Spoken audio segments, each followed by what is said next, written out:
Bonjour, vous attendiez en fait à voir un jeune start-upper. En échange, vous avez un vieil entrepreneur. Je m'appelle Franck Tapiro, je suis Chief Emotion Officer, c'est l'acronyme de CEO. Mais le vrai CEO de la boîte, c'est Xavier Fischer, un jeune et brillant ingénieur. Moi, je m'occupe justement de vous parler d'émotion et d'expliquer à quel point l'émotion est un driver aujourd'hui pour le marketing. On va commencer par 2 chiffres. 300 milliards de dollars, c'est les investissements en content marketing en 2019.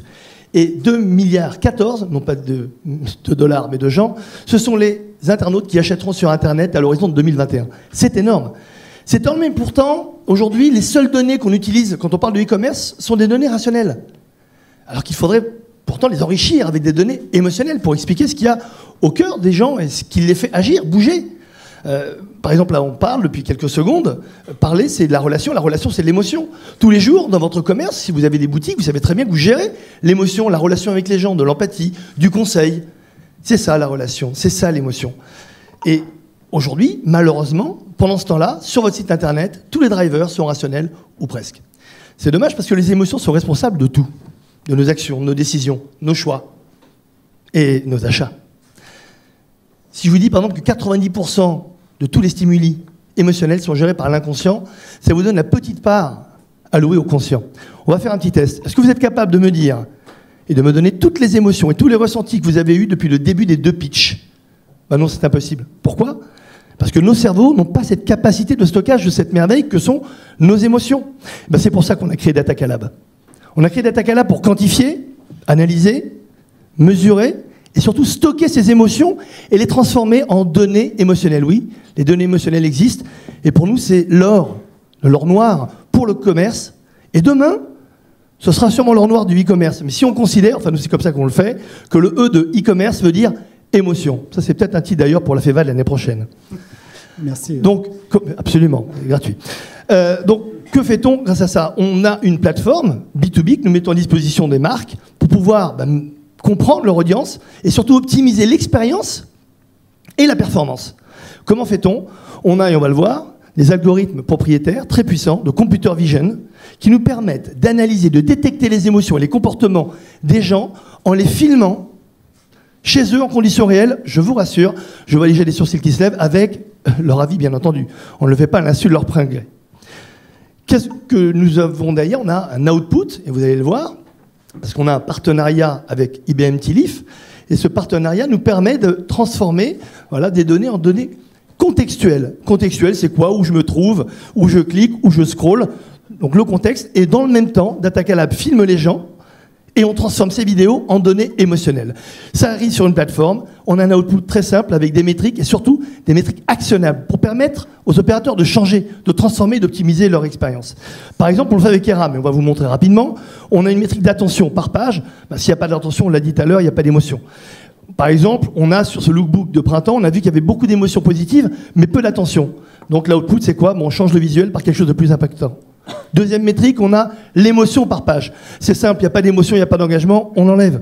Ou on change, ou on supprime, on l'a fait. Troisième métrique, très important, on a, là on le voit avec l'e-lab, c'est quoi? C'est trop de marques inconnues et surtout trop de texte. On leur a proposé de modifier, d'optimiser ou alors de le transformer ou de le supprimer carrément. Troisième métrique très importante, c'est la valeur des pages. En gros, plus il y a de valeur dans les pages, c'est plutôt une bonne nouvelle pour le commerce, plus ça crée d'émotions positives. Ce qui vous permet d'anticiper les euros que vous allez gagner de façon directe ou indirecte en fonction du parcours client. Et après derrière, on a sélectionner et surtout trier les produits, justement pour expliquer à quel point il y avait des données émotionnelles formidables qui se cachaient derrière. Par exemple, les couleurs. On sait très bien que les couleurs évoluent de saison en saison. Les émotions ne sont pas les mêmes par rapport aux couleurs. En hiver, c'est plutôt du marron. En été, c'est du multicolore ou du gold. Bon, vous avez vu que j'ai pas trouvé des chaussures, malheureusement, ma taille en gold et en multicolore pour être en phase avec l'étude. Mais ça marche. En été, c'est exactement les couleurs que les gens préfèrent. Il y a les typologies de cuir. On sait qu'il y a des cuirs, par exemple, en hiver qui marchent très bien, comme le cuir de buffle, et d'autres en été qui sont exactement à l'inverse. Vous imaginez l'information que ça donne, d'abord pour votre site, et puis surtout pour les retailers, pour leur commerce, pour leur magasin. Vous pouvez, vous aussi, vous servir de ces données pour mettre en avant les bons produits. Et on a aussi, bien entendu, on finit par le Emotional Product Ranking. C'est en fait un classement des produits par les émotions produites, les émotions générées plutôt que par uniquement la nouveauté, le prix ou les ventes. Ça vous permet de mettre sur la landing page des produits que vous n'aviez pas imaginé mettre. Mais Pourquoi? Parce que vous pensez à la vente, mais nous, on pense déjà à driver de l'émotion, à driver de l'engagement. Voilà pourquoi, in fine, on pense que ça va vous surpasser en termes de merchandising et vous aider demain à optimiser la performance de votre site. D'ailleurs, je tiens à le dire, on a filmé le jury depuis tout à l'heure pour voir si mon pitch a généré de l'attention, de l'adhésion émotionnelle et j'espère de l'adhésion. On pourra peut-être prédire la note qu'ils vont nous mettre. C'est tout ce qu'on se souhaite. Merci beaucoup. C'est ce qu'on va voir. Bouge pas, Franck, c'est pas fini. Voilà. C'est ce qu'on va voir. On va voir. Bon. Alors, messieurs du jury, est-ce que vous avez été émus par cette présentation? Qui veut... Pardon? Commencer par madame. Allez, madame. Par madame, parmi les messieurs du jury.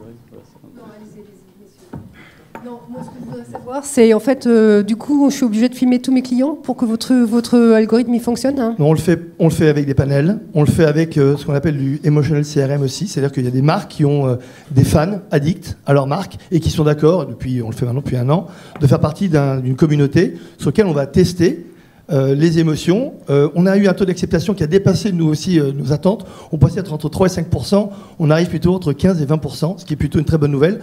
Parce qu'on n'espionne pas les gens. On essaie juste de révéler, de détecter ce qu'ils ne disent pas forcément, mais ce qu'ils ressentent. Donc, totalement RGPD, bien entendu. Et on a un taux d'acceptation qui est croissant, absolument. Merci. Et en termes de résultats de vente, ça a fait quoi? Ça augmente le taux de conversion de combien? Oui, alors... à Eram, on a commencé il y a 4 mois exactement. On a non seulement une amélioration du parcours client, puisqu'on a aussi beaucoup de retours, puisqu'ils ont supprimé des pages qui ne servaient à rien, ils ont optimisé ce qui ne marchait pas, et surtout derrière, ils activent beaucoup plus longtemps les personnes sur la visite, c'est-à-dire qu'il y a les durées de visite qui ont augmenté, et on est en train d'avoir des normes pour pouvoir dire de façon claire, parce que je ne veux pas m'engager sur des choses qu'on ne peut pas tenir, d'augmentation de chiffre d'affaires de 10%, mais c'est sûr. En euros. Pardon? Ce qui compte, c'est l'euro. Et pas que oui, les émotions. absolument, mais... C'est clair. Alexandre? Non, forcément, quand on est à la SNCF, on est sensible aux émotions qu'on génère. Donc, on a travaillé avec la SNCF. Je sais, donc je te remercie beaucoup et de ton empathie. Non, c'était un peu mes questions. J'ai pas tout à fait compris en fait le chiffre incrémental que ça générait, parce que pour nous, ça crée aussi des émotions positives de gagner plus d'argent. Donc ça, c'est aussi important. C'est une boucle. Et du coup, ça, on dit pas. J'ai pas compris s'il y avait, si déjà, enfin, c'est quoi le retour sur l'émotion en fait que vous mesurez. J'ai pas compris le chiffre. Et ensuite, deuxième question, combien ça coûte? Et troisième question, combien de temps ça met à implémenter? C'est un peu la question que je vais poser à tout le monde. Donc, optimiser l'expérience, les gens le voient en fluidifiant, en changeant, en transformant ou en supprimant certaines pages qui ne marchent pas. Bien entendu, augmenter le chiffre d'affaires, parce qu'on voit des gens qui restent de plus en plus longtemps, qui achètent de plus en plus.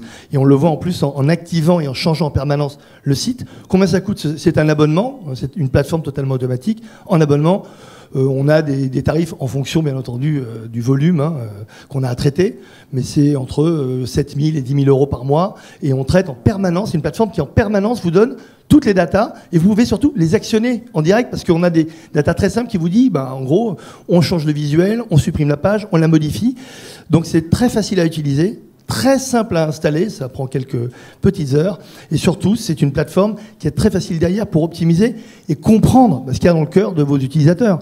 Encore une fois, le rationnel, c'est bien, mais quand on l'enrichit avec l'émotionnel, on arrive non seulement à les intéresser un peu plus, à faire en sorte qu'ils reviennent, et surtout, faire en sorte que le parcours corresponde plus à ce qu'ils ressentent. Vous savez que les gens ne disent pas tout, le déclaratif, malheureusement, ne dit pas tout, mais quand on l'enrichit avec l'émotionnel, c'est ce qui se passe dans l'inconscient, on se rend compte qu'on est plus proche des gens. Donc on est plus proche de l'empathie que de l'espionnage, c'est sûr.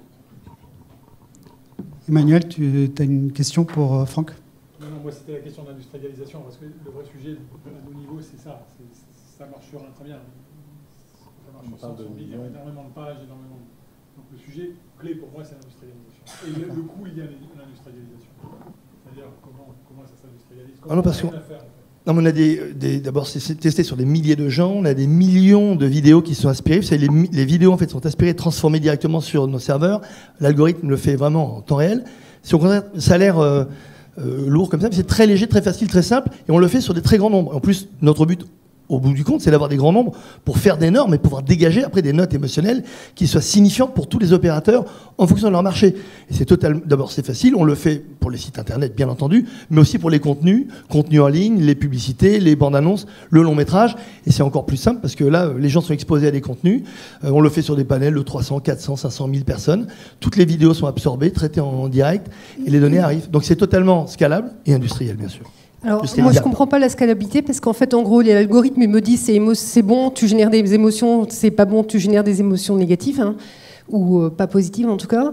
Et du coup, en fait, mon équipe marketing, comment elle gère ça? Et finalement, est-ce que c'est les mots qu'il faut que je change? Est-ce que c'est le format que je dois changer? Est-ce que c'est la couleur que je dois changer? Comment, en fait, ça fonctionne? Dans l'output, c'est vrai qu'en 5 minutes, c'est compliqué. Mais on pourra se revoir d'ailleurs pour vous le présenter. Je pense que ce sera beaucoup plus simple.